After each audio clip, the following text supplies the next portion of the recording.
Hello, my name is Bobby Loving, EMC 400, Emergency Systems Management. This is Module 3, almost halfway there. But today, on the Word on the Street assignment, we were supposed to talk about a customer experience that we thought was both good and bad. Not the exact words used in the description, but we felt were good and bad. And I really honestly couldn't think about it. I've been thinking about it all week, been looking at it. Um, I do know that I've had some bad experiences in terms of dealing with hospitals, patient transports, things of that nature, and so I kind of think that that would be a customer experience, more of an internal customer relations experience. And the reason that they were bad is just they didn't have honesty, they didn't have respect, they didn't have the things that we look for as providers when we look at other healthcare providers. They did an adequate job according to what I know, according to what I've been trained. They taught the patient what they needed to know. They provided care to the patient in a way that was adequate to the standard of care. It's just that they didn't do things that were professional and courteous to us. I mean, the transfer was to come out at 3 o'clock in the morning. They didn't have the paperwork done when we got there. They didn't have the patient ready to be transported. They didn't even have him in a gown, taking him to another facility for things like that, and didn't have him in another gown. And I think that this is probably status quo. They're also understaffed, extremely busy, and things like that. But those are the things that kind of make my customer experience a negative experience. But ultimately, it's honesty is what it comes down to. Honesty and respect. I try to do things, try to be respectful, give the phone calls when I'm taking them in to another ED, let them know what's going on. At least if it's just 30 seconds, they have an idea, they can clean a room or do whatever they got to do. So I think if I had to look at a way to do things, a way to service recovery for me in that instance would have just been honest. Um, we were told to take the patient down. I got one particular deal in mind that really kind of still puts a little salt in my, or scalded my chaps a little bit, is we were just told some things, told that this patient needed this and needed that, and they were having some heart problems, and they were going to go see a cardiologist. And kind of when we got down there, I did an assessment of the patient, talked to them. They fed me some information to help me out, and then I got down there, and they're like, "Well, we're only accepting them because they didn't have anywhere else to go. They weren't going down for the same thing." So I think overall, if I had to give anything that has to do with negative situations, and like I said, I've really been thinking about it, I can't figure it out, but just to be honest and to be respectful, that's all a person can ask for. I mean, these are core personality traits and skills that we should be able to utilize in everyday life. So then you throw in the professionalism, because we are professionals. We are supposed to love what we do. We get paid for what we do. And as the chapter has provided us, these are services that we provide to both internal and external customers. So we should be very professional. And part of professionalism is the honesty and the respect. I do have a semi. It's not directly to me. That's why I say semi.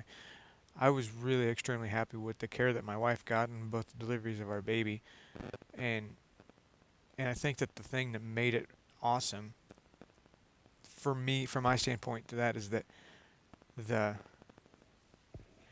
staff made it all about my wife. That's all that mattered. The doctor was the doctor.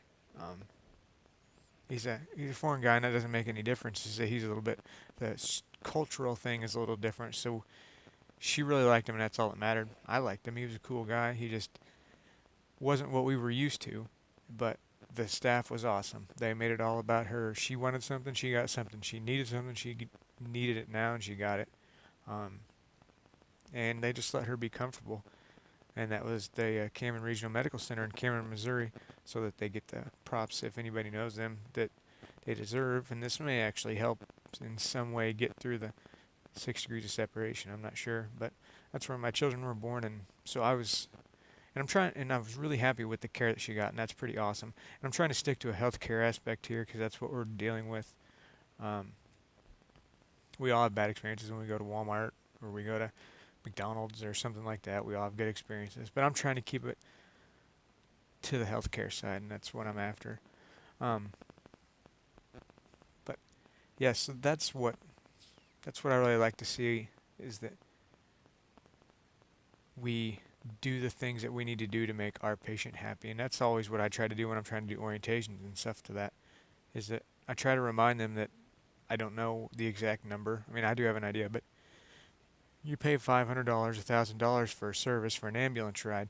We kind of forget sometimes that what would we expect if we were paying $500 to $1,000? We would expect things like to be kept warm, the necessities or the common things of life that we use for, to stay warm, to have a clean ambulance, to have a nice person. And I was reading the chapter, and all too many times, and I'm as guilty as the next person, we go out to 3 o'clock in the morning and we ask those questions, and we don't realize that it's a bad question. Questions like, well, what made you decide to call at 3 o'clock in the morning? That was one of the examples in the book.